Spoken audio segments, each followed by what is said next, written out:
Hit the subscribe button, and by all means, feel free to share the show on your social media feed. Shout out to FanDuel, the official sponsor of the show. Get your prop bets in at FanDuel. Once again, Big Q representing the mighty Who Dat Nation. Also, we're going to talk a little bit about this situation right here. Let's get into it right here. We're going to talk about offensive line play, right? As we keep this thing moving and grooving. The Saints, new Saint offensive right guard, Jeremiah Wright, is about righting the ship at guard. And could he possibly be a new starter for the Saints? Shout out to heavy.com sports are covering this article, and they raise an interesting point because we here at the Great Saint Think Tank, the Sports Coma, believe in Jeremiah Wright. We also believe that Cesar Ruiz will be much inspired to come in and compete. I think the Saints are really looking at the right guard position. They understand the purpose of trying to run the football, and that is the thing that we need to really stay focused, because this will be where the focus comes from. The writer says that rookie guard Jeremiah Wright was named a potential impact player for the upcoming season. If training camp goes his way, Wright overtakes incumbent starter and former first-round pick Cesar Ruiz. The Saints drafted Wright with the 132nd pick of the NFL draft. ESPN Field Yates detailed his love of Wright. He said that, quote, the New Orleans Saints wanted to get tougher, nastier, and more physical during the draft, and did exactly that by adding Wright at the end of round 4. 6'5", 330 plus pounds, mostly anchored the right guard spot for Auburn, showing off serious power in the running game. His competitive spirit was visible at practices during the Senior Bowl week, and he should be in the running for early snaps in New Orleans offense. Indeed. New Orleans Saints Wright impressed at the Senior Bowl, and this is why he's here. At the Senior Bowl, the Saints offensive line coach Joel Thomas asked Wright to match up against Alabama's left tackle Overton. Not left tackle, LT Overton. I'm sorry, Alabama's LT Overton, who was an edge guy. So Wright impressed during the drill. Thomas participated as the head coach of the American team. Despite participating at the Senior Bowl, Wright still has youthful experience on the offensive line. He originally played as a D tackle before converting to guard, and he only holds 2 years of starting experience at the position. Given those factors, it seemed unlikely that that Wright would earn a starting role right away. That being said, New Orleans Saints clearly see the power they need to harness for Wright's development, noting that he weighs around 330 pounds or more and is 6'5". Wright has the ideal composite strength for the position, and most analysts ranked him as a prospect taking out of the 4th round. New Orleans Saints selected him at 132. It displays their faith that they can take another leap even at 25 years of age. So then the writer jumps to Cesar Ruiz on the chopping block. Cesar Ruiz was put on notice last year, we know this, by Mickey Loomis. Kellen Moore drafting a right guard and where he drafted him at is definitely a competitive interest, and we applaud that. And he should too, having competition to keep his job, to force him to be better than what he is. Maybe this would force Ruiz to step it up, but we'll see.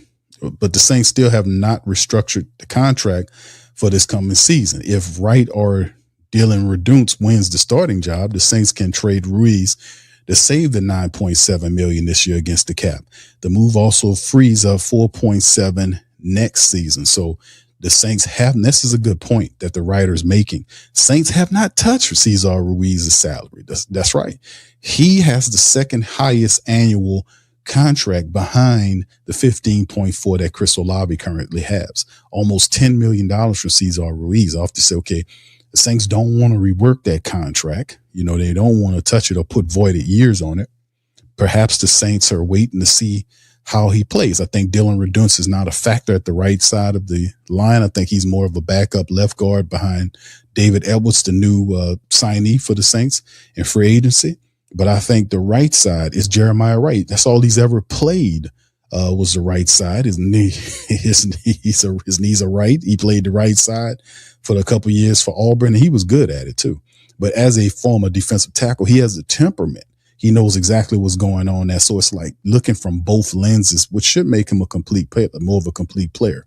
But coming into the offseason, Ruiz discussed the disappointment of the 25 season. He said, "Oh, bro, I got something to prove, bro." Remember, we reacted to this, y'all. I got something to prove. Honestly, I've got something to prove because obviously last season I didn't capitalize off the year before like I wanted to. Came off the best season I ever had in my life. We talked cover of Sports Illustrated. Remember all that stuff we talked about? I'm like, man, I'm having an amazing season and not to be able to capitalize off that how I wanted to. Lit a fire, bro. Excuse me. And it was eating me up. He says, you know what I'm saying? Like it was really bothering me, right? So regardless of New Orleans selected Wright as a developmental option for the future, if Ruiz fails to get back to his old self, Wright remains an option. Now, listen, I don't Cesar Ruiz to me had what was it? He had the best year. And this is just me watching this man play since he's been down here. He had one big year that I really was like, yeah, Cesar Ruiz is really stepping up. And that's the final year that he hit the last year on his rookie deal. And whether or not the Saints wanted to kind of re-up with him that year, his last rookie year, he balled out. And then when he got the contract, to me, he kind of tailed off, right? I think he kind of felt really comfortable after he got paid. He did not improve in my estimation watching him. He actually got worse. And then the thing about it, he was incredibly delusional in his play. Saying like, bro, I had it.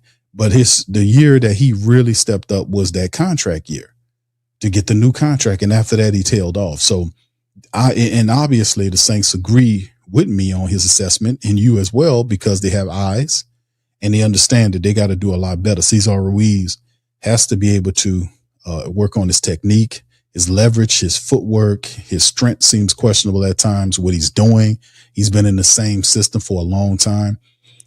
So he should have an idea of what he's doing. I heard what Nick Underhill said. They ultimately going to try to shift him to a backup center. Maybe they try to pinning him. You know what I mean? Trevor pinning him type, meaning move him all around to justify the money. But the reality is I don't trust Cesar Ruiz at the center position. He's actually a better guard for the Saints than he was a center. That's why he's not playing the center position. I'm just being honest with you. Is he the backup plan if Eric McCoy gets hurt? I don't know what they're thinking. I know Torricelli Simpkins was there, and at one time, Torricelli was actually playing better than Cesar Ruiz before he kind of struggled a bit in practice. Y'all remember that? There was a time where Torricelli Simpkins was playing on fire. And the media was talking about how good he was, and then he kind of tailed off. And this is expected. But Cesar Ruiz, there's no excuse for how Cesar Ruiz has been playing the last couple of years. Even the media has outed him as being the Saints offensive line weak link. And it sounds a bit cruel and rough, but Cesar Ruiz has to understand, man, that the Saints need production from their position. And Jeremiah Wright, who's 6'5", 330 pounds, is here to take his job. And he has to step up or step out. And I think at some point, people worrying about Elvin Kamara, they need to be looking at Cesar Ruiz. It's something about them not reworking that $9.7 million that doesn't sit well, because the Saints definitely need money. They definitely could use some money, right? Because they still have ideas that they want to be able to lock down Chris Olave on a multi-year deal. Now, some people say, Q, I don't believe that, but this is what the Saints are telling you themselves. So it's very interesting. Here's some more receipts for you guys to kind of show. Right now, according to Over the Cap, the Saints are sitting at just over $9 million in the black. Like I said, you can see the highest base salaries the Saints currently have is the Chris Olave contract at 15.4. That's the option that he's planning to find. The option you can see then Cesar Ruiz is 9.5. They say 9.7. Who is second on the team? Everybody else outside of Devon Gotcho and Nate Shepard has had their contracts touched, right? All of them has had their contracts reworked and all this sort of kind of thing. But you can see the reason why they haven't really touched, and that's $11 million between these two guys is simple. They're on a 1-year deal. So they don't really touch these guys' contracts. And perhaps we'll see what happens as we get into the big training camp. Will these guys still be on team? Nate Shepard's played well. Devon Gotcho had an off year. Can he get back on his footing? The Saints did give a two-year cheap deal to John Ridgway. Brian Bresee got his option picked up. So he has this year and next year. I'm pretty sure they'll probably work on a contract between now and next year, so they can kind of spread that over a little bit more. And plus they picked up Christian Miller, who's the future, who's actually cheaper there. So it's definitely a crowded interior defensive line for the Saints at this point. And we'll see what Mickey Loomis and them do moving forward in terms of the Chris Olave contract, because that's something that they're still looking at getting done. So what say you, fam? What you think about this article right here from The Heavy that did a really wonderful job of talking about Jeremiah Wright, a guy that's here to compete and take Cesar Ruiz's job. Like I said before, people were saying that Jeremiah Wright was developmental. I told people, I said, listen, that's not true. This guy is might be a rookie, but listen, he is going to come in here, and really the biggest part of the guard position is just mauling out people. We're not getting that type of force from that side, from Cesar Ruiz's side consistently. We seeing at times Cesar Ruiz having problems with strength containing people. Jeremiah Wright's not going to have any problems with that. He's going to get stronger going into the league. He puts his hands on these guys, and he's going to push these guys out of the way. And I'm thinking that might look a little bit more imposing to people watching. Watch when these camp battles get going and Jeremiah Wright is in these reps with these other guys. Watch how this stuff is going to look. It's going to look really fascinating to see him up against Nate Shepard and Devon Gotcho and battling Brian Bresee and all these guys. Watch how that looks coming into camp. He's going to make some headlines. So Cesar Ruiz is definitely going to have to step his game up, man. All right. But anyway, with that being said, y'all put in the comment section, man, let me know how y'all feel about this, man. What do you think about them dealing with this call here? Is Cesar Ruiz a person that we need to be concerned about? Jeremiah Wright, is Cesar Ruiz going to give him a run for his money? What do you guys think? Put in the comment section and let me know how you guys feel about that. Let me know how you feel about that. Put it in the comment section and let me know. All right. With that being said, man, I appreciate y'all for hollering. Hit the like button, hit the subscribe button, hit the notification bell, and I'm going to holler at you on the next one. Much love, peace, and who dat?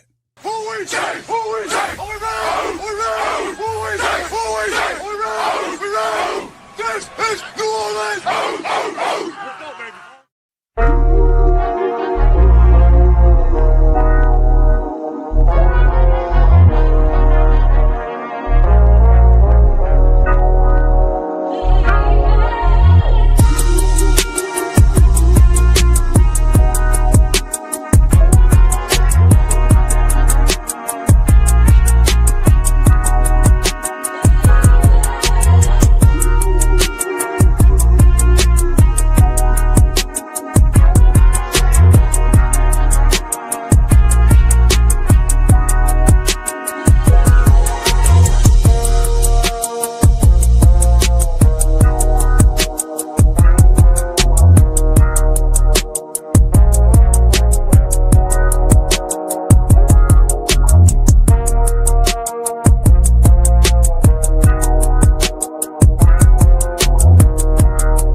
Whether you're catching up on Saints news at Jackson Square, checking Pelicans scores in the Garden District, or staying updated on LSU while grabbing coffee in the French Quarter, there's one place that keeps you connected to everything that matters in our city.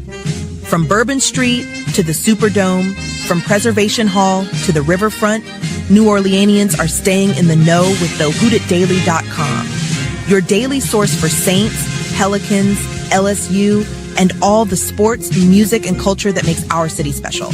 At work downtown, at a game in the Dome, or just relaxing by the Mississippi, wherever life takes you in the Big Easy, you can stay connected. Because when you're from New Orleans, you don't just live here. You stay in the NO. That's stay in the know. Visit the WhoDatDaily.com and never miss what matters most to Who Dat Nation. Welcome to the Pro Shop, where we create authentic NOLA-inspired clothing for men, women, and children.